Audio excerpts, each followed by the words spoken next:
bergaul dengan sesama manusia, habluminan nas itu harus karena habluminallah, baru nyaman. Jadi ada habluminallah, hubungan dengan Allah, dan habluminan nas, hubungan dengan manusia. Nah, bergaul dengan manusia akan menyenangkan kalau karena urusan dengan Allah. Karena manusia itu unik, tiap orang berbeda-beda karakternya, maka kita harus punya keterampilan menyikapi orang yang berbeda. Kita tidak bisa memukul rata sama. Contoh, kita ingin disukai setiap orang, tidak mungkin. Tidak mungkin. Karena Rasulullah SAW orang yang paling mulia akhlaknya, paling sempurna akhlaknya, tetap saja ada yang tidak suka. Padahal tidak kurang sempurna itu akhlaknya. Apalagi kita. Nah, sikap apapun dari orang lain itu bisa bermanfaat kalau kita menyikapinya dengan tepat.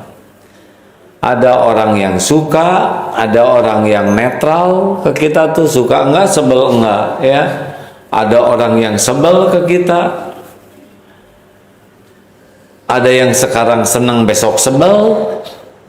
Ada yang sekarang sebel, besok masih sebel, ya. Ada kejadian ini nyata, seorang akhwat, kamu tuh amit-amit, sampai begitu. Sekarang sudah punya anak 3 dari yang lelaki yang dia sebelin, nikah. Karena yang membulak-balik hati adalah Allah. Makanya hati-hati, jangan suka sebel berlebihan, siapa tahu jodoh. Dan jangan terlalu suka berlebihan, siapa tahu suatu saat mengecewakan. Berikut ini adalah teknik bagaimana bersikap. Yang belakang bisa dimatikan lampunya. Nah, teknik bagaimana bersikap kepada orang yang tidak menyenangkan kepada kita. Kalau ada orang yang tidak menyenangkan sikapnya, apakah nyinyir, berkata jelek, karena tingkatan keburukan tuh beragam. Ini yang baru dengan kata-kata dan tulisan, nyinyir lah ya. Tahu nyinyir? Nyir gitu. Nyengir kalau itu hadirin. Nyinyir tuh orang yang suka ngomong gak enak lah ya. Satu, kalau ada orang yang nyinyir atau bersikap kurang baik kepada kita, yang pertama, ini adalah ladang ilmu. Kita jadi tahu bahwa perilaku nyinyir itu jelek. Perilaku nyinyir itu bikin gak enak. Perilaku nyinyir itu akhlak yang tidak baik. Dengan ada yang nyinyir kepada kita, kita makin tahu bahwa perbuatan buruk ini tidak boleh kita lakukan. Jadi seperti dapat ilmu, oh, nyinyir itu buruk sekali. Komentar-komentar buruk itu tidak menyenangkan, bikin gak enak. Berarti kalau saya melakukan nyinyir surinyir, pernyinyiran kepada orang lain tidak akan enak, orang lain akan kecewa, orang lain akan sakit hati. Gara-gara kita dinyinyirin, maka kita bertekad tidak mau melakukan kenyinyiran. Itu ada nggak bahasa Indonesianya begitu? Pernyinyiran ini ya, dia menyinyiri kita. Nah, kita tidak boleh memberikan kenyinyiran. Jadi rumit begini. Pokoknya kalau ada yang nyinyir kepada kita, itu ilmu. Kita tahu nyinyir itu buruk dan kita tidak mau melakukannya. Hal yang buruk itu tidak nyaman di dalam hati. 2, Yang kedua, kalau ada yang melakukan nyinyir surinyir kepada kita, ini adalah ladang evaluasi diri. Jangan-jangan ini buah dari kenyinyiran kita kepada orang lain. Tanpa kita sadari, siapa tahu kita suka celetak-celetuk yang melukai hati orang, semuanya didengar oleh Allah, semuanya ada balasannya. Mungkin ini salah satu balasannya. Kita disakiti orang karena kita suka menyakiti orang. Hati-hati nih. Jadi kalau ada orang yang berbuat jelek, satu, ladang ilmu, dua, ladang evaluasi diri. Jangan-jangan ini teguran dari Allah terhadap kebiasaan buruk saya, suka melakukan penyinyiran kepada orang lain. Ini kalau ada guru bahasa Indonesia mendengar, ini kenapa katanya ngarang bahasa yang baru. Nyinyir surinyir ini menyakiti hati. Tiga. Yang ketiga, kalau ada orang yang bersikap buruk kepada kita, ini adalah ladang satu apa? Ladang ilmu. Dua, ladang evaluasi. Yang ketiga, ladang ujian. Ilmu kita nih dipraktekkan enggak? Selama ini kita tahu ilmu sabar. Nah sekarang kita ada sparring partnernya, mengetes ladang ujian, ngetes nih. Sabar tidak kita, ilmu yang kita peroleh selama ini bisa tidak dipraktekkan kayak ulangan. Kita kan belajar, kalau nggak ada ulangannya tidak terukur. Nah ini adalah untuk mengukur bagaimana ilmu yang kita pelajari selama ini dipraktekkan tidak oleh kita. Ladang ini ada. Makanya harus bersyukur kalau ada yang nyinyirin, karena ini bisa menjadi ladang ujian. Ujian itu penting. Kalau tidak ada ujian, kita tidak naik derajat. Selanjutnya ladang apa lagi? Ladang riadoh.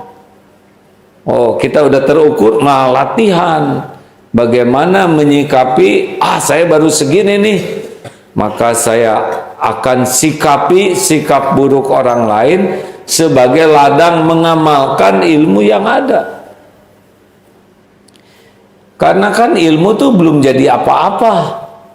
Jadi apa-apanya tuh kalau ilmu tuh meningkatkan iman, ilmu itu meningkatkan amal. Apa artinya ilmu sholat kalau tidak sholat? Benar? Ilmu sholat itu manfaat kalau membuat kita jadi sholat. Ilmu sholat itu manfaat kalau kita selain sholat ngajak orang sholat. Tapi kalau kita hanya tahu ilmu sholat tapi tidak sholat, tidak ngajak orang sholat, tidak ngajarin orang sholat, terus apanya? Artinya itu ilmu kalau tidak manfaat. Makanya dengan adanya orang yang tidak suka kepada kita, itu jadi ladang bagi kita untuk latihan. Sesudah teruji, oh tingkatan saya gini, ini dia. Makanya yang terakhir ladang amal. Dia ngomong jelek, kita amalnya apa? Kita maafkan, amal. Dia ngomong jelek, amal kita apa?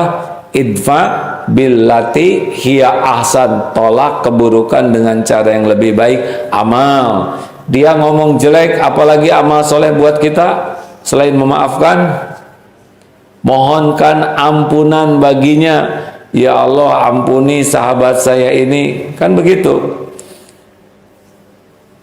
Wastaghfir lahum, dan maafkan, lalu mohonkan ampunan bagi dia, doakan kebaikan. Dia berbuat jelek, kita tetap berbuat baik. Contoh, berikan contoh kebaikan. Kalau dia ngomong jelek, kita ngomong jelek. Dia menghina, kita menghina. Dia membuka aib, kita buka aib. Kalau gitu, mau ngapain kita sekolah tinggi-tinggi kalau bisanya cuma meniru kejelekan orang lain? Mau apa kita belajar agama siang malam kalau ternyata bisanya cuma niru keburukan orang? Orang monyong, kita monyong, dia menghina, kita menghina. Nggak usah sekolah kalau cuman bisa kayak gitu. Belajar dan belajar agama makin tinggi, berarti makin kita tahu apa yang harus kita lakukan. Jangan mau diatur oleh keburukan orang lain. Jangan mau diatur oleh sikap buruk, perkataan buruk orang. Dia ngomong buruk, itu pilihannya. Sudah ada balasannya sendiri di sisi Allah. Urusan kita adalah mulut kita, perkataan kita. Karena yang kembali kepada kita adalah apa yang kita lakukan. Jelas rekan-rekan sekalian? Mudah-mudahan ada hikmahnya ya. Terima kasih sahabat-sahabatku, sedikit saja, tapi mudah-mudahan dalam hablum minannas ini perilaku apapun dari orang-orang yang ada di sekitar kita menjadi ladang ilmu, menjadi ladang evaluasi diri, menjadi ladang ujian, menjadi ladang riadoh, latihan, menjadi ladang amal soleh bagi kita. Tidak ada ruginya kita dengan sikap apapun, baik yang berbuat baik maupun yang berbuat buruk. Kita akan meningkat kualitas kita dari waktu ke waktu, karena memang tiap hari kita berinteraksi dengan orang dan harus jadi kebaikan. Insya Allah kalau kita berubah menjadi lebih baik dan ikhlas memperbaiki dirinya, mudah-mudahan dengan kita memperbaiki diri, kita pun sudah menjadi jalan orang lain lebih baik. Karena orang akan merasakan kenyamanan bersama kita. Orang pun melihat, mendengar, merasakan. Dan kalau kita berubah jadi lebih baik, insya Allah lingkungan kita pun akan dengan izin Allah menjadi lebih baik.